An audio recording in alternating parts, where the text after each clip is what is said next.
दिल्ली ਦੇ ਛਤਰਸਾਲ ਸਟੇਡੀਅਮ 'ਚ ਇੱਕ ਪ੍ਰੋਗਰਾਮ ਦੌਰਾਨ ਮੁੱਖ ਮੰਤਰੀ ਅਰਵਿੰਦ ਕੇਜਰੀਵਾਲ ਤੇ ਸਿਆਹੀ ਸੁੱਟਣ ਵਾਲੀ ਭਾਵਨਾ ਅਰੋੜਾ ਦੀ ਅੱਜ ਅਦਾਲਤ ਵਿੱਚ ਪੇਸ਼ੀ ਹੋਈ। ਦਿੱਲੀ ਦੇ ਛਤਰਸਾਲ ਸਟੇਡੀਅਮ 'ਚ ਕੱਲ ਭਾਵਨਾ ਨੇ ਮੁੱਖ ਮੰਤਰੀ ਅਰਵਿੰਦ ਕੇਜਰੀਵਾਲ ਤੇ ਸਿਆਹੀ ਸੁੱਟੀ ਸੀ। ਭਾਵਨਾ ਅਰੋੜਾ ਨੂੰ ਅਦਾਲਤ ਨੇ ਇੱਕ ਦਿਨ ਦੇ ਪੁਲਿਸ ਰਿਮਾਂਡ ਵਿੱਚ ਭੇਜ ਦਿੱਤਾ ਹੈ। सीएनजी का घोटाला हुआ है सर, बहुत बड़ा। मेरे पास प्रूफ है। सीएनजी का घोटाला किया इन लोगों ने। मैंने खुद, मैं पंजाब प्रभारी हूँ आम आदमी सेना की, मैंने खुद इनका स्कैम कोर्ट में करना चाहिए ना, यहाँ करने से क्या हो जाएगा? सर, इनका स्कैम किया मैंने। ਸਿਆਹੀ ਸੁੱਟੇ ਜਾਣ ਦੀ ਘਟਨਾ ਨੂੰ ਆਮ ਆਦਮੀ ਪਾਰਟੀ ਨੇ ਵੱਡੀ ਸਾਜ਼ਿਸ਼ ਦਾ ਹਿੱਸਾ ਦੱਸਿਆ। ਅੱਜ ਆਮ ਆਦਮੀ ਪਾਰਟੀ ਦੇ ਨੇਤਾ आशुतोष ने एक प्रेस कॉन्फ्रेंस करके कहा कि अरविंद केजरीवाल की हत्या की साजिश भी ये हो सकती है। आशुतोष ने कहा कि सुरक्षा चूक की जिम्मेवारी तय होनी चाहिए है।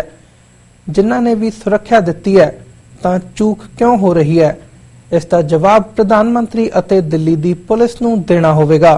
नफरत की राजनीति इस देश के अंदर हो रही है और नफरत का माहौल जो अरविंद केजरीवाल के खिलाफ बीजेपी और आरएसएस के लोग पैदा करने की कोशिश कर रहे हैं, ये महत्वपूर्ण है। ऐसे में ये महज सिर्फ स्याही फेंकने का मसला नहीं है, उनकी सुरक्षा में जो चूक, जिनको ये चूक कहते हैं, मैं चूक नहीं कहता, उसकी जिम्मेदारी तय होनी चाहिए। आम आदमी पार्टी के सारे लोग अकेले घूमते, मैं अकेले घूमता, दिलीप जी अकेले घूमते, हमारे सारे नेता अकेले घूमते, हमको नहीं गनर चाहिए। लेकिन अगर आपने सुरक्षा दी है, उस सुरक्षा में अगर चूक हो रही है और लगातार चूक हो रही है, तो देश के प्रधानमंत्री को इस सवाल का जवाब देना पड़ेगा कि जो पुलिस उनके अंडर में काम करती है, कहीं वो किसी बड़े षड्यंत्र के पीछे, कहीं कोई बड़ा षड्यंत्र तो इसके पीछे नहीं है।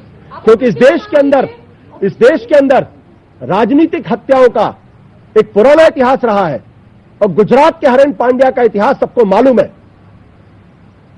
इसलिए कृपया इसको कंफ्यूज ना करिए। आज भी आम आदमी कहती है हमें सुरक्षा नहीं चाहिए,